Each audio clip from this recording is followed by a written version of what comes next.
problem with having not one, not two, but 3 secret projects on the go is that it means there's not much I can talk about this week.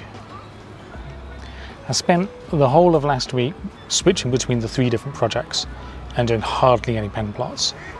So I guess that means that this week's vlog is kind of short really, but this isn't bad.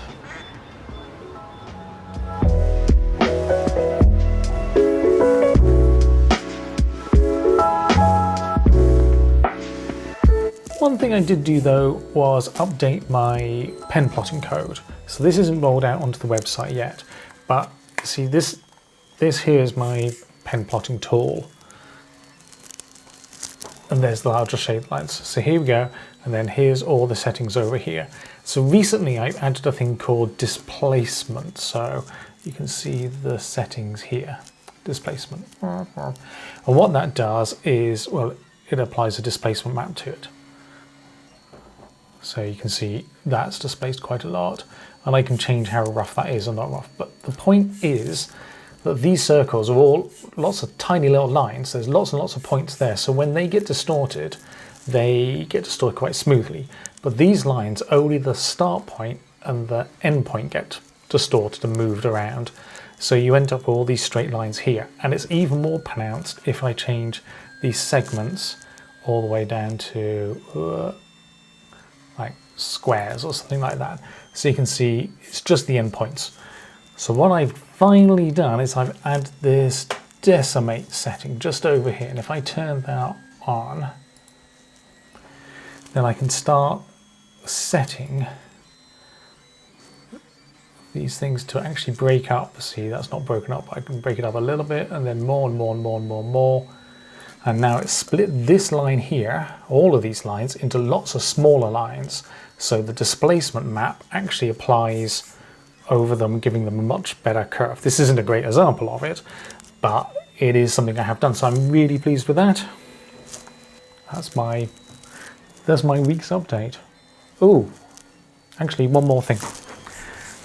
So here, this is the same displacement code, where this used to be lots of straight lines, but I've broken them up into smaller amounts. And now you get this displacement pattern here, which I quite like. And there's another 2 pieces over here. But this is done with a pen that's nearly new. And this one, I'm not sure if you can see this, this is a pen that's where the nib's worn down a lot. So you kind of get this rougher texture. So my top, this is my pen hack. So here's my top pen plotter tip. This is a terrible tip, and there's much better ways of doing this. But whenever I use a pen and I grab a new pen, the tip is nice and sharp, and you get these lovely fine lines. But after a while it wears down, and instead you get this soft texture, which is really good. But I want to know which pen is which before I grab hold of it. And although I could have a better organizing system, what I use is these pirate stickers, skull and crossbones, and I'll take one of those and I'll stick it on my pen, and then I know that this is a used pen because it's got the sticker on it, and I can quickly tell the difference between how used they are and how not. I used to mark these with a permanent marker every time I used them, but I found that this is just more fun.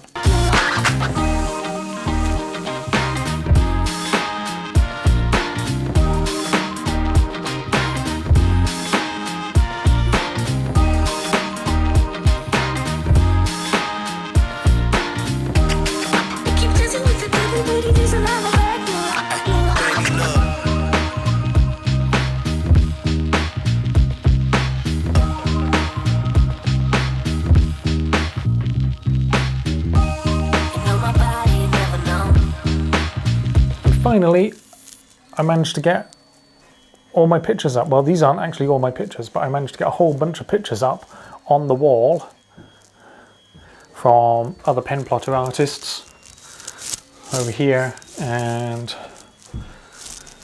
over here, and a few more pieces, these feathers, and also these generative art plots. That one's mine, and all these lovely birds. So I'm going to do a proper tour of my office at some point, my studio, but it feels really good to finally get some art up on the walls. Keep dancing with the devil, but he needs a lot of